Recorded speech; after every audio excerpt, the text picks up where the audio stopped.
Hi అండి, ఈరోజు మనం కామధేనువు విగ్రహాన్ని ఇంట్లో పూజగదిలో పెట్టుకుంటే కలిగే ప్రయోజనం.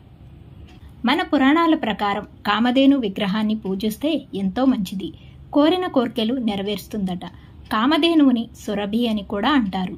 స్వచ్ఛమైన ప్రేమకు, అమ్మతనానికి ప్రతీక ఈ కామధేను. ప్రస్తుత కాలంలో టెక్నాలజీ ఎంత అభివృద్ధి చెందినా కూడా మన పూర్వీకులు అందించిన శాస్త్రాలకు ఇప్పటికీ ప్రాముఖ్యతను ఇస్తున్నాం. ఈ క్రమంలో మన ఇంట్లో కానీ ఆఫీస్లో కానీ ఉండే వస్తువులను వాస్తుశాస్త్ర ప్రకారం ఉంచుకోవడం వల్ల సుఖ సంతోషాలు చేకూరుతాయని వాస్తు నిపుణులు సూచిస్తున్నారు. ఈ క్రమంలో చాలామంది ఇంట్లో లాఫింగ్ బుద్ధ విగ్రహాన్ని ఉంచుకుంటారు. అలాగే కోరికలు తీర్చే విశ్వగోవు అయిన ఆ కామధేను విగ్రహాన్ని ఇంట్లో పెట్టుకోవడం వల్ల మంచి జరుగుతుంది.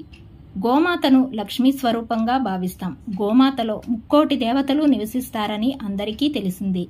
గోమాతను పూజిస్తే సకల దోషాలు పరిహారం అవుతాయని నమ్మకం. అందువల్ల గోమాత విగ్రహాన్ని ఇంట్లో పెట్టుకోవడం వల్ల ఇబ్బందులు తొలగిపోయి ఇంట్లో సుఖ సంతోషాలు, అష్టైశ్వర్యాలు చేకూరుతాయని నమ్మకం. ఈ కామధేను, ఆవు మరియు దూడ విగ్రహాన్ని మీ ఇంట్లో ఈశాన్య దిశలో ఉంచాలి. ఈశాన్య దిశలో బరువైన వస్తువులు పెట్టకూడదని అంటారు. అందువల్ల ఈశాన్య దిశలో కామధేనువు, ఆవు విగ్రహాన్ని ఉంచటం వల్ల శుభ ఫలితాలు చేకూరుస్తుందని నిపుణులు సూచిస్తున్నారు. అయితే ఎటువంటి కామధేను విగ్రహాన్ని ఉంచాలని చాలామందికి అనుమానం ఉంటుంది. వెండి, ఇత్తడి, రాగి, పాలరాయి వంటి ఈ విగ్రహం అయినా ఈశాన్య దిశలో ఉంచడం వల్ల మంచి ఫలితం ఉంటుంది.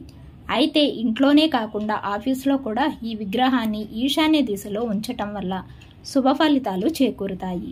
అంతేకాకుండా ఇంట్లో కామధేను విగ్రహం లేనివారు వెంటనే ఈ విగ్రహాన్ని ఇంట్లో ఉంచుకొని శుభ ఫలితాలు చూడండి. కామధేను విగ్రహాన్ని ఇంట్లో పెట్టుకోవడం వల్ల కలిగే లాభాలు చూద్దాం. కామధేను విగ్రహంలో లక్ష్మీదేవి, సరస్వతి, దుర్గాదేవి కొలువై ఉంటారు. కామధేనువుని పూజిస్తే ఈ అమ్మవార్లను పూజించినట్లే.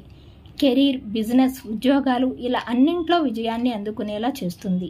ఆధ్యాత్మికతలోని ప్రశాంతతను పరిచయం చేస్తుంది. కామధేను పిల్లని అంటే దూడని నందిని అంటారు. ఈ రెండింటినీ కలిపి పూజిస్తే సంతానం లేని వారికి త్వరగా పిల్లలు కలుగుతారు. జీవితం ఎటుపోతుందో తెలియని పరిస్థితిలో ఉన్నవారు, తెలియని బాధతో మానసికంగా కుంగిపోతున్నవారు ఒక్క కామధేను విగ్రహాన్ని తెచ్చి శుక్రవారం రోజున పూజ గదిలో ప్రతిష్ఠిస్తే అంతా మంచే జరుగుతుంది. ప్రతి సోమవారం వ్యాపారం చేసేవారు కామధేను విగ్రహాన్ని పూజిస్తే లాభాలను ఆర్జిస్తారు. షాపుల్లో కానీ ఆఫీసుల్లో కానీ కామధేను విగ్రహాన్ని పెట్టుకోవాలంటే నైరుతి దిక్కున పెట్టుకుంటే మంచిది. ఈ వీడియో కనుక మీకు నచ్చినట్లయితే తప్పకుండా లైక్ చేసి సబ్స్క్రైబ్ చేయండి. Thanks for watching.